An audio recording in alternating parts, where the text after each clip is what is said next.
Sveiki dar kartą, esu interjero dizainerė Lina Šerbukė ir pabandysiu šiandien pristatyti save. Tai pirmiausia, turbūt trumpai apie savo šeimą, kurie buvo šeštadienį ralyje, matėt, kokie mes šaunūs, pirmi nuo galo galim būti ir tuo labai džiaugtis. Šiandien, tarp kitko, ar žinot, kad yra iš tikrųjų tikra lietuviška meilės diena, meilės deivės Mildos, tai vat mano dukra yra Milda. Tai visus sveikinu su meilės diena ir savo dukrą tuo pačiu, o aš labiausiai šeimos prisipažinsiu, myliu savo šunį Luciferį. Mano patirtis yra tokia, aš esu po mokyklos baigusi, padariau klaidą, kurią dabar labai džiaugiuosi, įstojau į Vilniaus pedagoginį tuometinį universitetą, pasirinkau mokytojo specialybę, bet iškart baigus studijas, supratau, bestudijuodama, kad aš tikrai nebūsiu mokyta, tikrai nebūsiu mokyta. Ir nuėjau dirbti į Linėją. Ten išmokau labai daug visko apie apdailos medžiagas, parketus, plyteles, PVC dangas ir taip toliau. Tada dirbau 3 metus, turėjau verslą, privatų savo verslą su nestandartiniu baldų projektavimu ir gamyba kontraforma. Darėm labai didelius objektus ir vėliau išėjau dirbti į statybų valdymą, kontestus. Dariau tokius objektus kaip Saulės sonatos druskininkuose projektai, Amalvos gamykla. Po to užklupo mūsų šalį 2008 metų krizė statybų.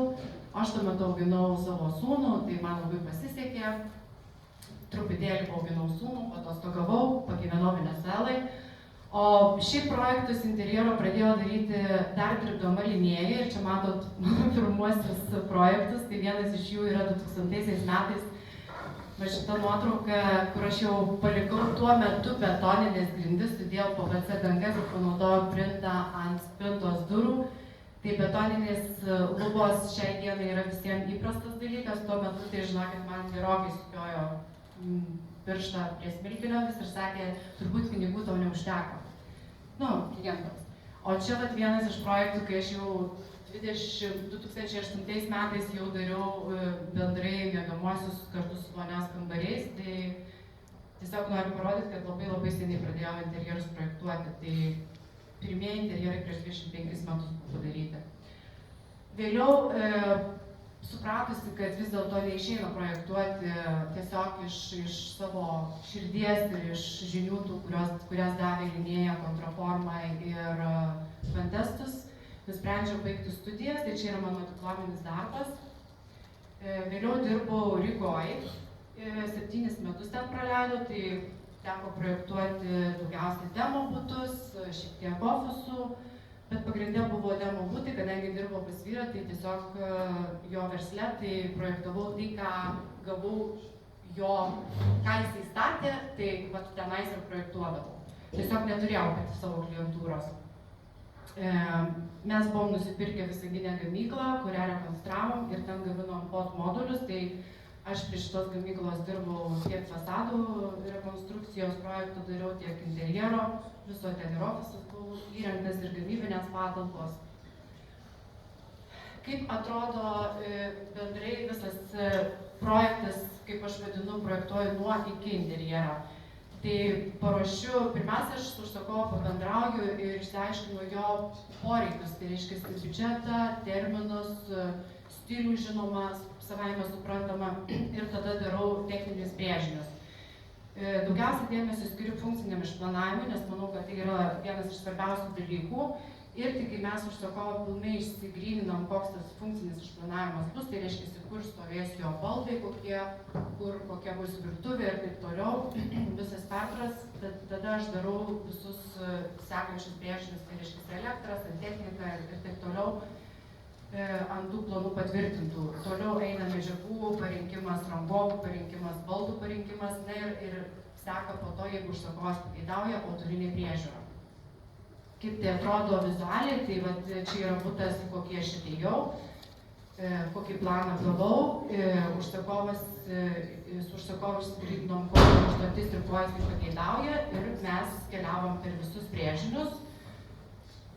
Rinkom medžiagas, darėm vizualizacijas, koliažus, įvairius dalykus Ir po to vyko statybos darbai, kuriuos aš prižiūrėjau nuo iki pat pabaigos. Tai reiškia, kad viskas vyktų sklandžiai, kad medžiagų užsakymai vyktų savalaikiai, kad sandėliuose būtų viskas atvežta tuo laiku, kai jau statybininkams reikia, o ne po to, ir kad nereikėtų laukti.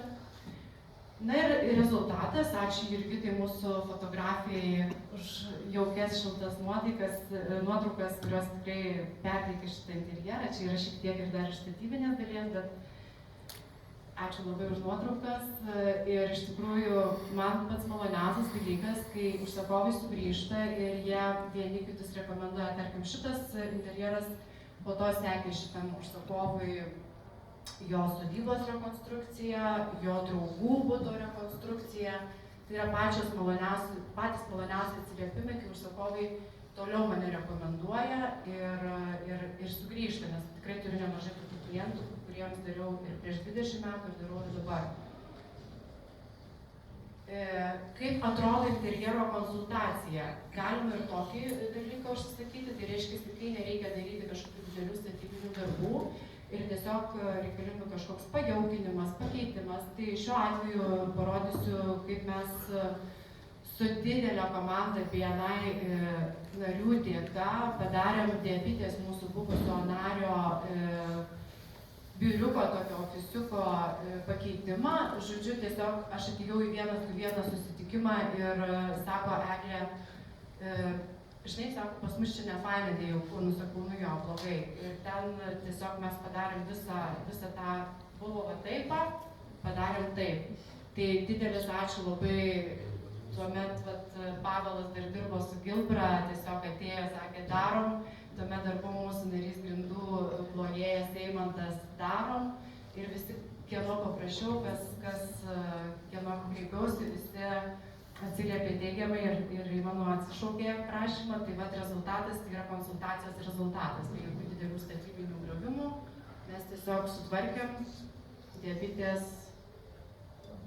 Ir dar Lukui labai ačiū už baldai vienas šiltą kontaktą, kur buvo padovanoti minkšti visi baldai. Tai va, o kaip gimė ta idėja? Ta idėja gimė, kai prasidėjo karas, aš dariau tokius būstus apleistose visokiose mokyklose, visokiose sanatorijose ukrainiečiams.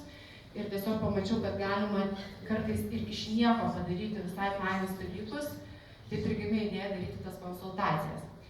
Na, o čia objektas, kuris mane atvedė į BNI, tai irgi taip pat buvo konsultacija. Čia mes susipažinom su Donatu, čia ir Elmarsa labai prisidėjo, ir reklamos ketvirtas, ir kiti nariai. Tai per šitą projektą aš patikėjau BNI ir tokiu būdu, iš tokių patalpų mes padarėm tokias. Ir tokiu būdu aš atėjau į BNI. Daugiau mano interjerų galite pamatyti mano Instagrame ir mano Facebook'e. Ten aš talpinu visus savo projektus, dalinuosi įvairiais istorijais, kaip aš kuriu kūrybinių procesų, tai kviečiu pasiekti, pasižiūrėti ir galite mane rekomenduoti, jeigu patiko mano interjerai. Ačiū.